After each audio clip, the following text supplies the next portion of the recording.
It is now June, which means I'm on a very strict diet of only watching films that were recommended to me by you. So the very first film I'm going to be talking about is Eating Raoul.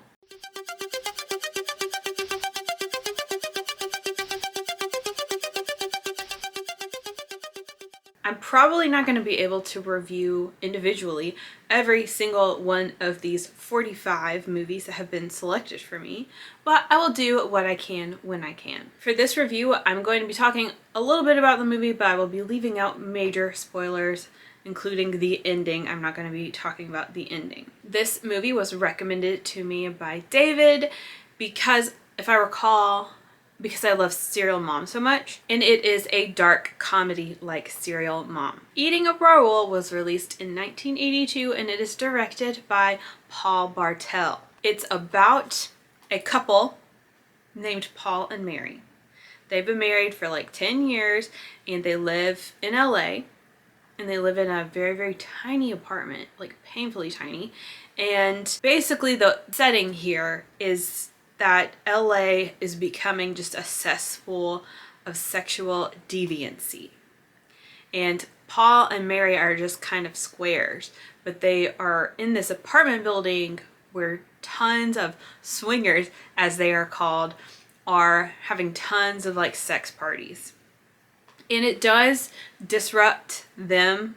They'll have like people barging into their apartment because they like have the wrong room and stuff like that. And basically these deviants just seem to be everywhere. Now Mary and Paul have dreams of getting out of there and starting their own restaurant, but they are struggling for money. Very soon they find that it's pretty easy to kill these swingers and just take their money.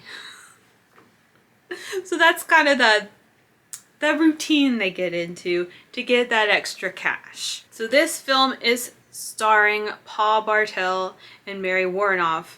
Oh, and I just realized like those are their real names and those are their characters' names. That's cool. I haven't read anything about the making of this movie. I did glance at some Letterboxd reviews, and someone did say this is a very John Waters film without actually being a John Waters film, which again would explain why David recommended this to me. Anyway, I see that Paul Bartel is a pretty prominent figure, and like he's in Death Race 2000 and Chopping Mall and stuff, but like I'm not putting it together. Like I didn't recognize him when I saw him. Oh, and Mary has been in 104 films. My God. I guess I've seen her too. She's in House of the Devil. Oh my God.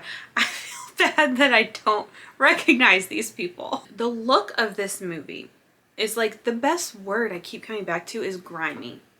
This is a grimy and just kind of filthy looking.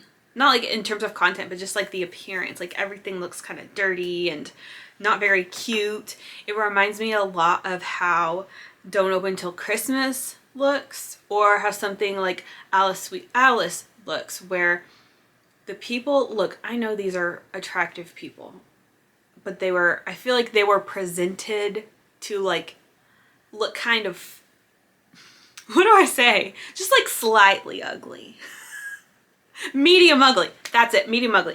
I feel like they were styled to look medium ugly in this film. And most of the people in this film are medium ugly, which is also what I saw in Alice Sweet Alice.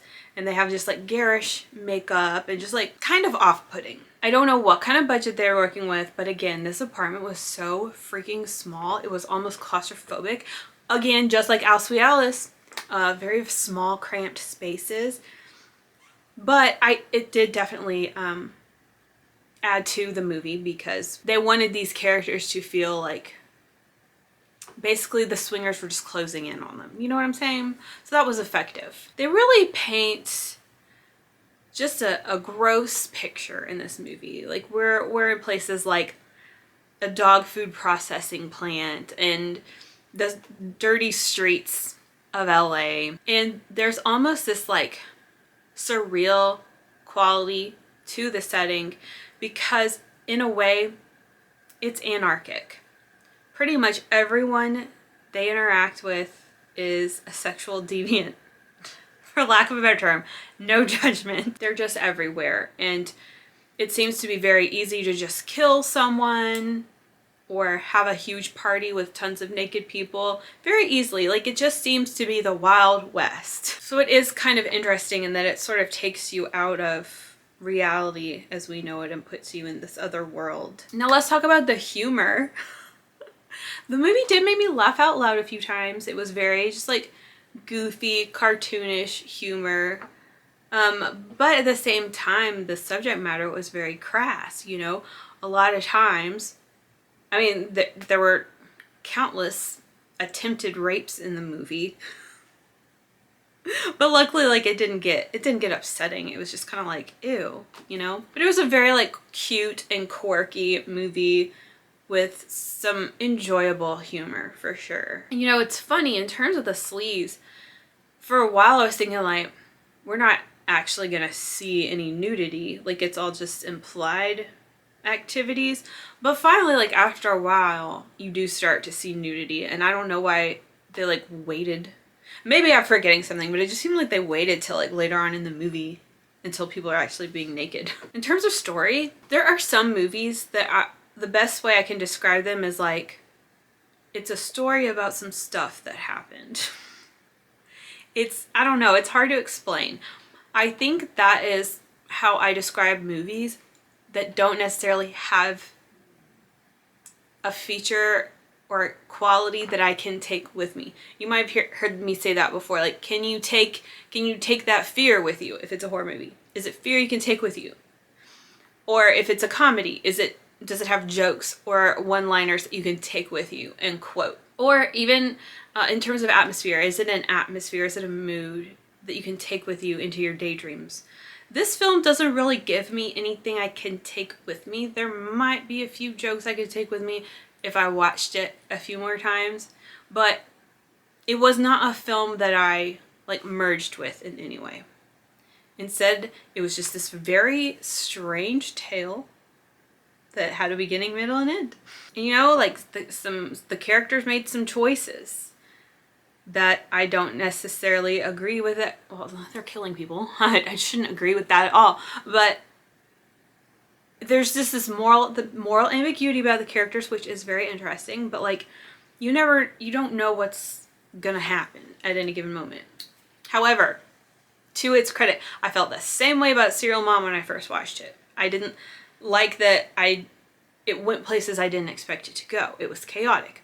So maybe it's got the same sort of reaction for me here in Eating Raoul. I feel like my camera has just, like, reframed me.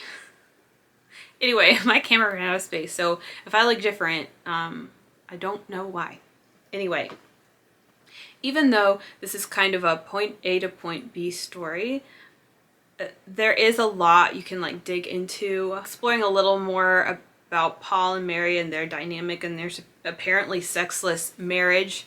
They sleep in two, like, side-by-side twin beds. And just dive more into this sort of lawless world of crime and pleasure and the themes of the restaurant and, of course, the title, Eating Raoul, that come into play. I think there is a lot thematically that you could explore a little deeper. This was quite an intriguing watch. You know, I was interested the whole time. I was like, where is this gonna go? It's a weird movie.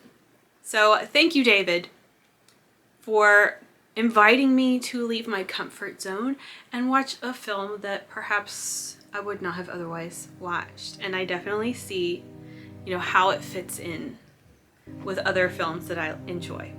So if you've seen Eating Raoul, let a hoe know down below. Tell me if you liked it or didn't like it and anything else you want to say. And I will now continue forward on my journey into watching films picked by you. Ciao for now.